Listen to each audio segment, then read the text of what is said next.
For the next part, I'm going to sort of speed up a bit here because we're running slightly behind schedule.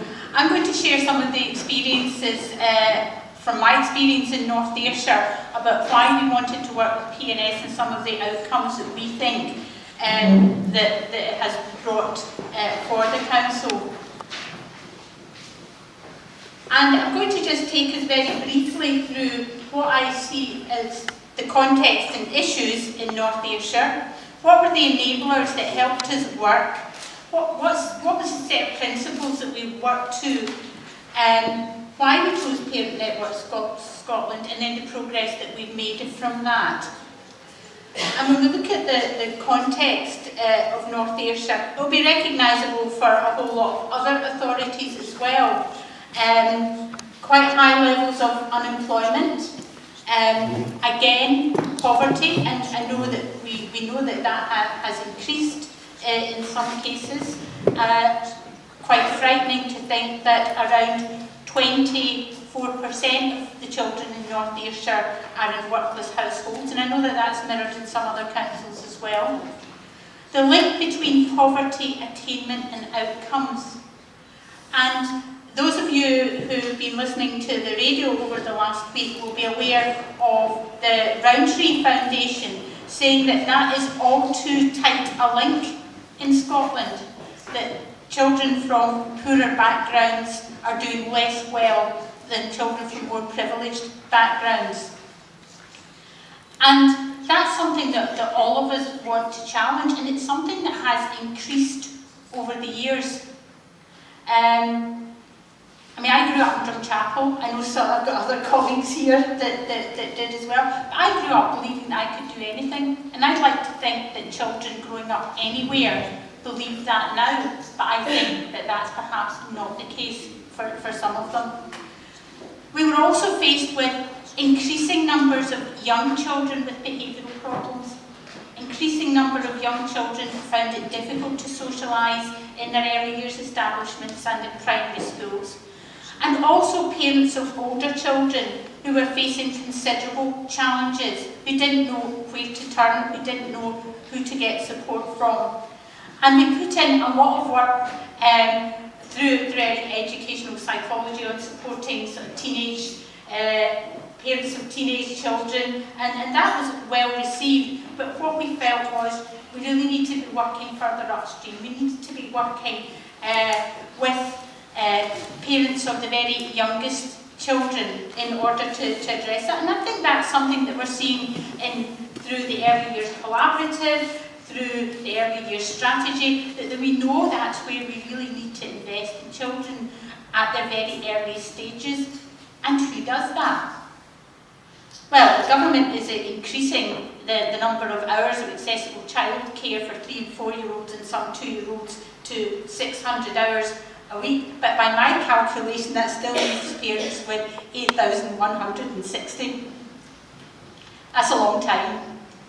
That's a big pressure. It also means that parents are the prime educators of their children.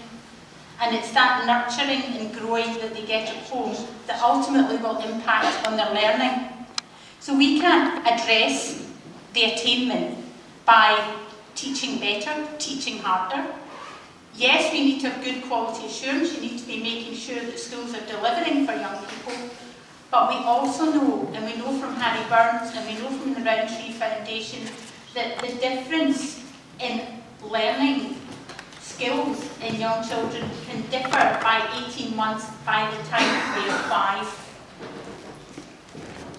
So all you're doing after that is running to catch up. And people do run and people do catch up, but we make it very difficult for ourselves if children at their youngest stage don't have the very, very best start. These were the issues, and they seemed sometimes insurmountable problems. But we think there was a lot of enablers around. I think we had a really good grasp of the issues. We'd done a huge amount of statistical work. We knew where the issues were. We knew all about the neighbourhoods. We knew how many workless families we had. We knew how many families who were experiencing problems we had. We knew how many children with behavioural issues. We knew all of that, so we had a really good grasp of it. We also had a very strong community planning partnership. We worked very closely with colleagues in health, education and social services, and they were all signed up to doing the same thing, which was a great bonus because quite often these organisations go off in different directions. And we had already undertaken a lot of work using the Solihull programme to train professionals in working with parents, and that had been well received. But in working with parents, we thought we needed something else. So, good, strong community planning partnership, a joined-up commitment to investing in supporting parents, and strong early years provision. 5 family centres that take children from birth to school, a huge range of nursery classes, and also some very good partner providers. So providing very strong early years provision, and all of these provisions being encouraged to be welcoming and supportive and encouraging to parents. We do that with our schools as well, but getting in at that early stage, we found building that relationship with parents at the early stage is the most worthwhile. Strong community learning and development. It was too easy to actually deliver through schools and through nurseries and not say children and families are parts of communities. We need to see this as community capacity building, not just children in relation to an institution, whether it's a nursery or primary school or whatever. We need to see this as community building. And we also need it to be sustainable. Because everybody knows the financial pressures that local government are under, and the financial pressures will be under even more into the future. So it needs to be something that gets embedded and is sustainable and is shareable. We also had a set of principles that we were working to. And these were some of our core beliefs in working with parents. Parents want their children to be happy, socialised and learning. That's what people want for their children. When that doesn't happen, it's not that parents don't want it to happen, it's that sometimes they don't have the tools or the self-confidence or the ability to talk to people when they're having issues about it. But this is what parents want. Learning requires confidence. For children to be able to learn, they require to be curious and confident. Children absorb confidence from their parents, and confidence breeds confidence. So confident, comfortable parents make confident, comfortable children who learn. So that was our interest in it. We also believe parenting isn't a job for experts. We looked at a number of different programmes that involved delivery by psychologists or professionals, and we decided that's not for us and it's not sustainable. Parents are the best people to be talking to other parents. And another core belief is that parents and children are part of communities, and if parents are confident, they contribute to their communities and become a much more visible part of their community. So that was important as well. So that comes down to why we chose to work with PNS. It's non-judgmental. Nobody comes from the position of seeing a parent as needing help. Every parent needs help. There's not a parent who doesn't need help. So non-judgmental. You take people from where they are and help people to understand where they are. Encouraging reflection on parents' own experiences, letting people look at themselves and look at how they are and how they react, instead of focusing on the difficulties in the child. And it improves parents' understanding and appreciation of their own parenting role and the impact that can make. Also for us, the big focus on improving communication, talking and listening are how children develop language and how they develop confidence.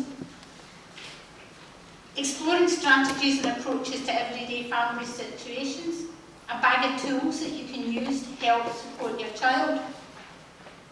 A focus on encouraging positive behaviours and attitudes, and then building self-confidence. And as I say, these were the reasons that we decided to work with Parent Network Scotland. bit about how we did that. Our first cohort was 11 parents who took the first award, and I was absolutely blown away by the award ceremony we had for that, as were some of our elected members that came along. I was incredibly moved by the stories these parents told and the massive increase in their confidence and self-esteem and their ability to then go out and do other things, and that's been borne out.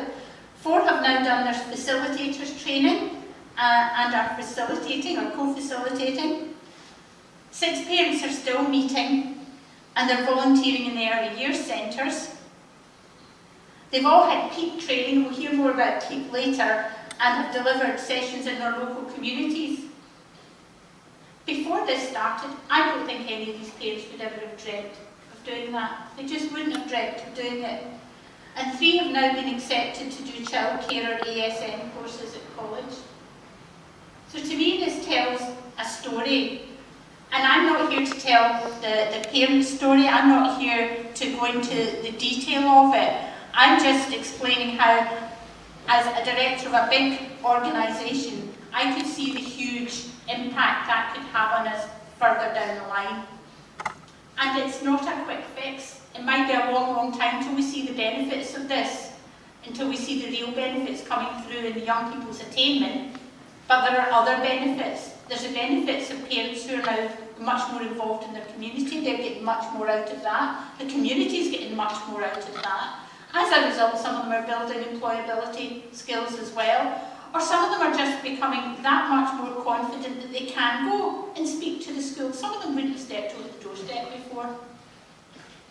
So wherever they are and whatever the confidence they've gained, they've needed to do, they've been able to do with that. It will be different for every parent.